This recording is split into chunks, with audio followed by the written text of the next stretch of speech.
सिखाई, जाते पवन सुत गाय नवाई।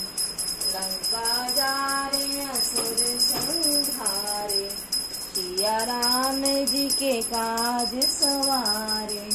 लक्ष्मण मूर्छित पड़े सकारे, बैठी बताले तोरी जमकारे।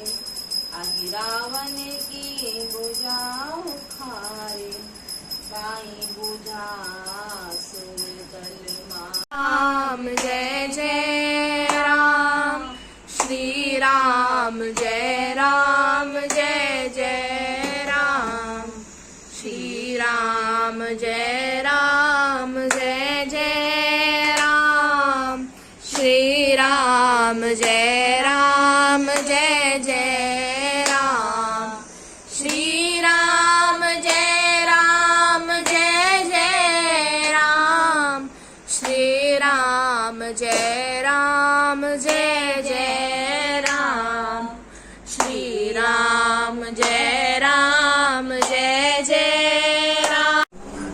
और यहाँ पर पहुँच गई मैं मंदिर, जहाँ पर किया मैंने नारियल का महा उपाय। इस तरीके से आप लोग भी कर सकते हैं। और यहाँ पर काफ़ी टाइम मैं बैठी, 15 से 20 मिनट। और जो मैंने शूट नहीं किया, बस ये आपके लिए थोड़ा सा शूट किया। पूजा पाठ को जितना हो सके पर्सनल रखें। मैं बस ये अलग से जब मेरी पूजा हो जाती है तब मैं ये सब शूट करती हूँ आप लोगों के लिए, जिससे मैं आपको बता सकूँ कि आप इस तरीके से कर सकते हैं। वीडियो अच्छा लगे तो प्लीज़ लाइक शेयर कमेंट करना ना भूलें और चैनल सब्सक्राइब करें।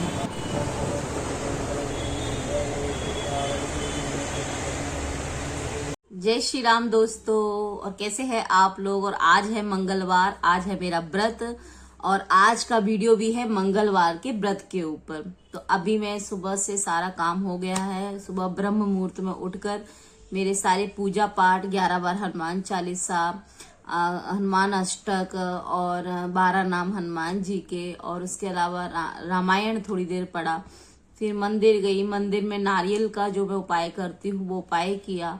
तो सुबह का मेरा ये रहता है, शाम को मैं सुंदरकांड करती हूँ।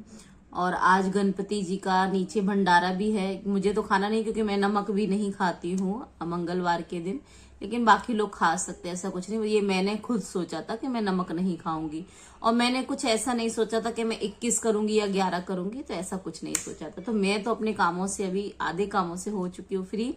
मतलब मैं अपने दादा की सुबह की सेवा तो कंप्लीट कर चुकी हूँ, शाम की सेवा बाकी है। लेकिन कई सारे लोग मुझे कमेंट्स में पूछ रहे हैं कि दीदी मंगलवार का व्रत कैसे करें, आप करते हो तो कुछ हमें भी बताएं। तो आज उसी के ऊपर है वीडियो। लेकिन वीडियो शुरू होने से पहले प्लीज प्लीज प्लीज लाइक करें वीडियो को, और इसे शेयर करें, जिससे काफी सारे लोगों को मदद मिले। कोई मंगलवार का व्रत रहना चाहता हो, किसी के जीवन में कष्ट हो, तो जरूर उसे शेयर करें। साथ साथ में बेल आइकन प्रेस करें, जिससे वीडियो आप तक जल्दी से पहुंच जाए, सबसे पहले पहुंच जाए। और साथ में आपको चैनल ने अगर सब्सक्राइब नहीं किया, आपने प्लीज, अगर अभी तक देख रहे हैं और सब्सक्राइब नहीं किया, तो क्यों ही कंजूसी कर रहे हैं। आपके सब्सक्राइब करने से आपका कोई नुकसान नहीं होगा, बट मुझे अच्छा लगेगा कि मुझे लोग देख रहे हैं और मुझे पसंद भी कर रहे हैं, मुझे देखना भी चाहते हैं। तो प्लीज सब्सक्राइब करें। चलिए, आज के हम मंगलवार के व्रत को कैसे करना है, इसे हमें ज्यादा डिफिकल्ट नहीं बनाना है। वैसे कई सारे लोगों ने इसके बड़े बड़े नियम बना रखे हैं। देखिए, साधारण भक्ति में जो मजा है ना, हम एक ग्रस्त जीवन में हैं, तो साधारण तरीके से करें, एकदम साधारण तरीके से। वैसे ब्रह्म मुहूर्त में उठना होता है, तो कई बार मैं ब्रह्म मुहूर्त में नहीं उठ पाती हूँ, सच बोलूं तो। मैं कभी कभी तबियत खराब है या छोटी बच्ची है तो हम लेट भी हो जाते हैं। तो आप सुबह उठें, जब भी आप उठते हैं 7 बजे से हो सके तो पहले पहले उठ जाएं, ठीक है। सुबह आपको उठना है। सबसे पहले मैं आपको बता दूं कि मंगलवार के व्रत करने से कुछ कितने फायदे होते हैं। आपके ग्रह में अगर कोई भी प्रॉब्लम है, आपके ग्रह शांत होते हैं। कोई भी ग्रह ऊपर नीचे है, कहते हैं ना, ज्योतिष लोग कहते हैं आपके ये ग्रह में प्रॉब्लम है, आपके ये ग्रह में प्रॉब्लम। मैं ज्योतिष नहीं हूं तो मैं वो नहीं बता सकती, लेकिन मंगलवार का व्रत अगर आप करते हैं तो आपके ग्रह शांत हो जाते हैं। अगर शनि की प्रॉब्लम आपके जीवन में है, कोई शनि से एक सेकंड, मेरा फोन ही हिल गया। हाँ जी, अगर शनि की प्रॉब्लम है आपके जीवन में, शनि से संबंधित कोई समस्या है, तो वो भी आपकी शांत हो जाती है। सुख समृद्धि संतान प्राप्ति के लिए भी, देखिए मैं नोट कर लेती हूँ कि मैं कहीं भूल ना जाऊं। सुख समृद्धि संतान प्राप्ति के लिए मंगलवार का जो व्रत है, इसकी कथा भी संतान प्राप्ति के ऊपर है, वो कथा भी मैं आज आपको सुनाऊंगी। तो आप नेगेटिव एनर्जी, अगर आपके घर में नेगेटिव एनर्जी है, बच्चे डरते हैं, आपको घर से नेगेटिव वाइब्स आती है, आपको गुस्सा आता है, आपको लगता है कि कुछ भारीपन है आपके शरीर में, कुछ ऐसा लगता है कि जिसके घर में पितृ नाराज हैं, पितरों की तरफ से कोई तकलीफ है, कुछ वो उनकी नाराजगी है, तो वो भी आप मंगलवार के व्रत से आपको शांति मिलती है। तो बहुत फायदे हैं मंगलवार के व्रत के। मुझे ऐसा लगता है कि आप लोग कीजिए, बहुत आसानी से आप कर सकते हैं। सुबह उठ जाइए, अपने मंदिर की थोड़ी साफ सफाई कीजिए, गंगा जल के छींटे मारिए पूरे मंदिर में, और जो भी हनुमान जी की मूर्ति है, तस्वीर है, उस पर भी गंगा जल के छींटे मारिए। उसके बाद अपने हनुमान दादा को लाल कलर या पीला कलर के ही वस्त्र धारण कीजिए, और आप भी इन्हीं दोनों वस्त्रों को कोशिश कीजिए कि धारण करें। नहीं कर पाते तो काला मत कीजिए, उसके अलावा आप कर सकते हैं। ठीक है। चमेली के फूल का दिया जलाएं। चमेली के फूल को थोड़ा, चमेली के तेल का फूल, क्या बोल रही हूँ मैं, चमेली के तेल का दिया जलाएं, और उसी तेल के थोड़े से छींटे उस तस्वीर पर, हनुमान दादा के तस्वीर पर या मूर्ति पर छिड़क दें, जिसकी भी आप पूजा कर रहे हैं।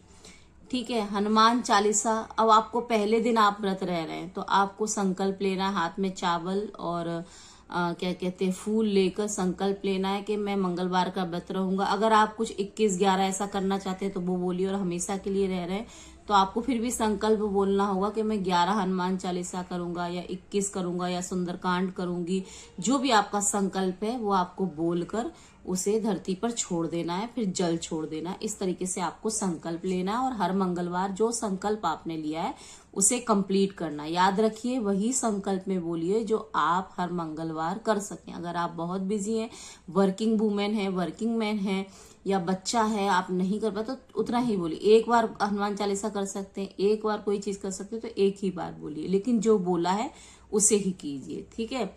उसके बाद ये सब चीजें करनी, संकल्प लेके हनुमान जो आपने बोला वो कीजिए। हनुमान चालीसा अगर 11 बार बोली, जैसे मैं 11 बार बोली हुई है, मैंने हनुमान अष्टक बोला है कि एक बार मैं वो किया करूंगी। मैं चौपाई तो रामायण की रोज पढ़ती थी, ये मेरा बेसिक है, और मैं एक बार सुंदरकांड शाम को करूंगी। ये 2 चीजें मैंने बोली थी जो मैं रेगुलर करती हूँ। ठीक है। और पूजा पाठ में हम थोड़ा बहुत भी करेंगे तो भी आधा 1 घंटा हमको लग ही जाता है। ठीक है। उसके बाद भोग लगाएं। भोग में क्या क्या लगाना है मैंने एक वीडियो स्पेशली बनाया, तो आप उसको देख लीजिए। बूंदी का लड्डू, मोतीचूर का लड्डू, बेसन का लड्डू, इमरती, जैसी आपकी इच्छा हो आप लगा सकते हैं। नहीं कुछ है तो गुड़ चना भी आप लगा सकते हैं। हनुमान जी आपके भाव को देखते हैं, आपके पैसे को नहीं, तो आप अपने मन से लगाइए।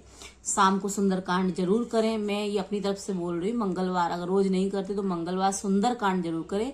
ये एक भक्त की जीत का कांड है, इसमें बजरंगबली की जीत हुई थी, है ना। आपको पूरा सुंदरकांड मैं संक्षिप्त में तो नहीं बताऊंगी, छोटा सा बताऊंगी कि वो राम जी ने उन्हें एक काम दिया था सीता जी को ढूंढ के लाने का, और उन्होंने वो काम बखूबी निभाया और सीता जी को राम जी से मिलवाया। और पूरा सुंदरकांड हमारे हनुमान दादा की जीत का है। तो बस अपनी जीत के लिए सुंदरकांड जरूर करें। हमारे घर में सब सुंदर सुंदर होता है, तो शाम के वक्त करें। ठीक है।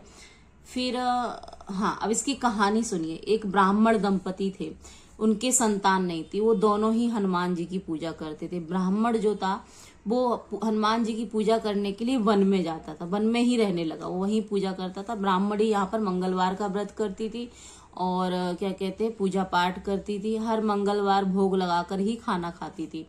अब एक मंगलवार ब्राह्मणी का किसी कारणवश भोजन नहीं बना पाई और भोग नहीं लग पाया। इस बात का दुख ब्राह्मणी को बहुत हुआ और उसने बुधवार के दिन से सोचा कि जब तक अगला मंगलवार नहीं आएगा मैं भोजन नहीं करूंगी, और अगले मंगलवार को भोजन बनाकर अपने प्रभु को भोग लगाकर ही मैं भोजन करूंगी।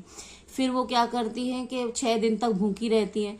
उसके बाद मंगलवार आता है, भोजन बनाती हैं, भोग लगाती हैं। इससे प्रभु बहुत प्रसन्न हो जाते हैं और ब्राह्मणी जी को आशीर्वाद देते हैं सुख समृद्धि और संतान के लिए। तो फिर उनके एक बेटा उनको होता है जो जिसका नाम ब्राह्मणी मंगल रखती है। उसके बाद ब्राह्मण 1-2 साल बाद घर में आता है, तो उस बच्चे को देखता है मंगल को, तो पूछता है ब्राह्मणी से कि ये कौन है। तो ब्राह्मणी कहती है ये हनुमान दादा ने हमको दिया है आशीर्वाद के रूप में, ये मंगल हमारा बेटा है। तो ब्राह्मण को शक होता है ब्राह्मणी पे कि मैं तो वहां था, कैसे बेटा होगा। तो वो उस बेटे से जलसी रखने लगता है और उसे कुएं में फेंक देता है। फिर वो घर वापस आ जाता है और फिर ब्राह्मणी पूछती कि मंगल कहाँ है, तो वो बोलते हैं मुझे नहीं पता, लेकिन पीछे से मंगल जो बेटा था वो मुस्कुराते हुए आ जाता है। तो ब्राह्मण बहुत ही मतलब देखकर चौंक जाता है कि ये कैसे हुआ। तो फिर ब्राह्मण को थोड़ा थोड़ा विश्वास हो जाता है। फिर उस रात को ही ब्राह्मण को हनुमान दादा सपने में आते हैं और बोलते हैं, ब्राह्मण तुम कोई भी गलती मत करो, ये पुत्र तुम्हारा ही है, इसे मैंने दिया है आशीर्वाद के तौर पर। और बस इसी तरीके से सुख समृद्धि हो जाती है, उनके घर में पुत्र की प्राप्ति हो जाती है और मंगलवार का व्रत वो ऐसे करने लगते हैं। ठीक है, अब इस तरीके से आप भोजन अभी देखिए मंगलवार के दिन आपको करना कैसे भोजन करना है।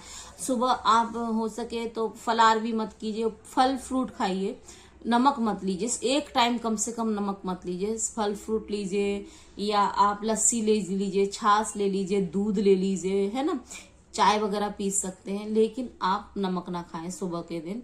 अगर आपकी इच्छा है तो शाम को भोजन कर सकते हैं, सादा बिना प्याज लहसुन के सात्विक भोजन भोग लगाकर, पहले प्रभु को भोग लगाएं उसके बाद करें। मैं कैसे करती हूँ मैं आपको बता दूं, मैं सुबह से लेकर शाम तक नमक खाती ही नहीं हूँ। मैं अपना व्रत मंगलवार को नहीं खोलती हूँ, अगले दिन ही मैं भोजन करती हूँ। शाम में सुबह सिर्फ चाय लेती हूँ 1 कप, और जो मूंगफली दाने होते हैं उनको तलकर, थोड़ा सा ऑयल में तलकर बिना नमक के मूंगफली दाने और चाय लेती हूँ और पूरा दिन इसी में रहती हूँ। शाम को फिर से 1 कप चाय कभी कभार ले लेती हूँ। और फिर रात को मैं बनाती हूँ आलू और मतलब साबूदाने की खिचड़ी बिना नमक के, थोड़ी सी 1 कटोरी, क्योंकि रात को भूख की वजह से नींद नहीं आती। कई बार मैंने कोशिश किया ना भी खाऊं, लेकिन मैं खाती हूँ भोग लगाकर। प्रभु जी का आज के दिन लड्डू का भोग लगाती हूँ और फिर मैं वो खाती हूँ शाम को, और फिर सुंदरकांड करती हूँ। सुबह मैं सुबह उठती हूँ, हनुमान चालीसा वगैरह सारा ये नियम करती हूँ जो मैंने बोला है संकल्प में। और फिर अगले दिन नहा धोकर सूर्य जल चढ़ाकर प्रभु की पूजा पाठ कर मंदिर जाकर फिर मैं अपना व्रत खोलती हूँ। इस तरीके से मैं मंगलवार का व्रत करती हूँ। सारा दिन राम धुन करें आप, जब भी मंगलवार का व्रत हो, राम राम। वैसे तो अभी जो लोग पूजा करने लगते हैं ना, उनके हृदय में, उनके दिमाग में अपने आप से राम धुन चलने लगती है। साथ साथ में आपको करना क्या है कि आप जो स्त्री हैं या पुरुष हैं तो महिला का स्पर्श कम करें, अगर स्त्री है तो पुरुष का स्पर्श कम से कम लोगों को छुए। मेरा कहने का मतलब यार देखो, बच्चा वगैरह तो उसको तो अपन को देखना ही है, और अगर आपका छोटा बच्चा है, आपने टॉयलेट वगैरह साफ किया तो ना, अगले जैसे आप शाम में पूजा करने बैठ रहे हैं तो नहा धोकर ही पूजा करें। साफ सफाई का खास ख्याल रखें। हो सके तो जो बिस्तर यूज कर रहे हैं उनपे ना सोए, नीचे अपना अलग साफ चादर बिछाकर या बिस्तर लगाकर आप उस दिन लेटें, मतलब जब तक शाम तक, जब तक आपकी सारी पूजा पाठ नहीं हो जाती। देखिए हनुमान जी की पूजा में ना थोड़ी सी शुद्धता का ध्यान रखना पड़ता है, तो उन्हीं शुद्धता का ध्यान रख के कम से कम लोगों को स्पर्श करें, प्रभु की स्तुति करें, सबका भला सोचें, सबका अच्छा सोचें, और जो आपने बोला है उस संकल्प को पूरा करें। बस प्रभु को ही ध्यान रखें पूरा दिन। वैसे तो रोज ही करना चाहिए, और हम जब दिल से जुड़ जाते हैं तो रोज ही हम वो सब करते हैं। तो इस तरीके से आप मंगलवार का व्रत कर सकते हैं। और एक महा उपाय मैं आपको बोलती हूँ, मैं अभी ये मेरा 3रा मंगलवार से मैं ये ऐसा कर रही हूँ, 3रा है आज वो। आपको लेना है मंगलवार के दिन एक नारियल, उस नारियल में एक सात्विक बनाना है, सतिया, जिसे हमारे यहाँ सतिया कहा जाता है, उस सतिया बनाना है। और उस पे ना आपको सिंदूर लगाना है, 5 जगह सिंदूर लगाना है। उस पे 11 रुपए रखकर अपनी अर्जी बोलकर किसी हनुमान दादा के मंदिर में, घर में नहीं, हर मंगलवार ये करना है। कम से कम 5 मंगलवार कीजिए, 11 करते तो बहुत अच्छी बात है, 5 मंगलवार कीजिए, चलिए 11 नहीं, 5 मंगलवार आपको ये करना है। उनके श्री चरणों में अपनी मन्नत, अपनी प्रार्थना बोलकर वो रख देना है। आप देखना आपके 5 मंगलवार भी खत्म नहीं हो पाएंगे। आपकी जो अगर अच्छे मन से आपने मांगी है और अच्छाई वाली मांगी है तो आपकी इच्छा जरूर पूरी होगी। तो ये उपाय भी आप कर सकते हैं। मैं इसमें ये वीडियो लगाऊंगी, मैंने आज उसमें पैसे नहीं लगाए, आप भी चाहे तो पैसे नहीं लगाएं, कोई बात नहीं, आप नारियल भी चढ़ा सकते हैं। इस तरीके से आप कर अगर नारियल चढ़ाएंगे तो आपको फल जरूर मिलेगा, क्योंकि हमारे प्रभु को श्रीफल बहुत पसंद है। और हमेशा हनुमान जी को श्रीफल यानी कि नारियल पूरा सजा चढ़ाना चाहिए, उसे फोड़ना नहीं चाहिए, हमेशा सजा चढ़ाएं और उसे वापस लेकर भी नहीं आए, वो प्रभु को ही समर्पित करके आए। ठीक है, इस तरीके से आप मंगलवार का व्रत करेंगे और ये महा उपाय करेंगे तो आपके जीवन में खुशहाली ही खुशहाली आएगी। तो जय श्री राम, जय हनुमान और गणपति बप्पा मोरया। मिलते हैं नेक्स्ट वीडियो में। जय श्री राम।